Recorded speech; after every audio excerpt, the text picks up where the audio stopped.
Bismillahirrahmanirrahim. Assalamualaikum warahmatullahi wabarakatuh. Apa kabar anak-anak ustazah semuanya? Semoga anak-anak ustazah dalam keadaan sehat walafiat. Bagi anak-anak ustazah yang mungkin sedang sakit, ustazah doakan semoga cepat diberikan kesehatan oleh Allah Subhanahu wa Ta'ala. Amin, amin ya Rabbal Alamin. Anak-anak ustazah, hari ini kembali kita lanjutkan pembelajaran tema 3, peduli terhadap makhluk hidup, subtema 1, hewan dan tumbuhan di lingkungan rumahku, pembelajaran 4, 5, dan 6. Sebelum kita mulai pembelajaran, marilah bersama-sama kita membaca basmalah. Bismillahirrahmanirrahim.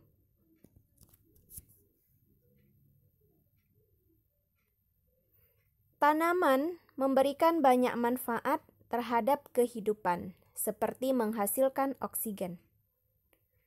Kita memerlukan oksigen untuk bernapas. Oleh karena itu, kita memiliki kewajiban untuk menjaga dan merawat tanaman. Jika kewajiban sudah kita lakukan, akan mendapatkan hak untuk menghirup udara segar. Salah satu contoh sumber daya alam adalah tanaman. Tanaman ada yang tumbuh dengan baik di dataran tinggi dan ada yang tumbuh dengan baik di dataran rendah. Berikut contoh tanaman yang tumbuh di dataran tinggi dan dataran rendah. Padi. Tanaman padi umumnya tumbuh di dataran rendah dan tinggi di daerah beriklim tropis. Tanah yang cocok untuk tanaman padi adalah tanah yang mengandung banyak humus dan pengairan yang cukup. Pada awal masa tanam, tanaman padi harus digenangi oleh air. Tanaman padi harus ditanam di lahan yang terbuka karena membutuhkan cahaya matahari. Tanaman padi umumnya ditanam di lahan yang luas dan datar. Akan tetapi, padi juga dapat ditanam di tanah yang miring atau lereng. Sawah bertingkat yang berada di lereng disebut sengkedan.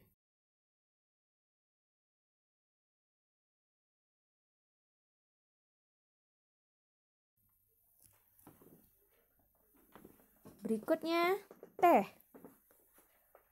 Tanaman teh umumnya tumbuh di dataran tinggi tropis dan subtropis dengan curah hujan yang cukup tinggi. Tanah yang cocok untuk tanaman teh adalah tanah yang mengandung banyak humus. Berbeda dengan padi, teh tidak memerlukan banyak air saat masa awal tanam. Semakin tinggi daerah penanaman teh, semakin tinggi pula kualitas teh yang dihasilkan.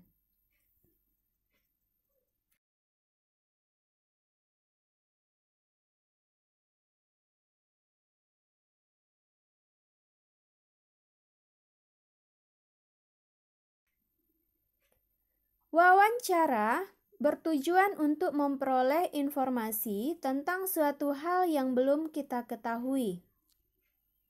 Wawancara dapat memperluas pengetahuan kita tentang suatu hal.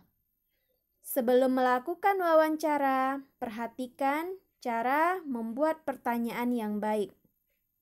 Langkah-langkah wawancara, serta hal yang perlu diperhatikan saat wawancara. Pertanyaan wawancara diajukan seperti saat melakukan percakapan biasa, mengalir, atau tidak terburu-buru. Adapun ketentuan pertanyaan wawancara yang baik mencakup hal-hal berikut. 1. Pertanyaan wawancara disusun secara runtut. 2. Pertanyaan dimulai dari pertanyaan yang bersifat umum menuju pertanyaan khusus. 3. Pertanyaan wawancara sebaiknya berkelanjutan. Hal ini berarti pertanyaan wawancara harus saling berkaitan. 4. Setelah narasumber menjawab pertanyaan, kamu juga dapat menanyakan hal yang berkaitan dengan jawaban narasumber. Pertanyaan tersebut harus tetap berkaitan dengan topik wawancara yang telah ditentukan. Anak-anak ustazah, cukup sekian materi kita hari ini. Untuk tugas, anak-anak ustazah mengerjakan tes tertulis subtema 1 di buku Bupena halaman 166 sampai 168. Tetap semangat belajarnya. Jika ada yang kurang paham atau kurang jelas, silahkan bertanya kepada ustadz atau ustazahnya. Terima kasih. Semoga video ini bermanfaat. Ustazah akhiri. Wassalamualaikum warahmatullahi wabarakatuh.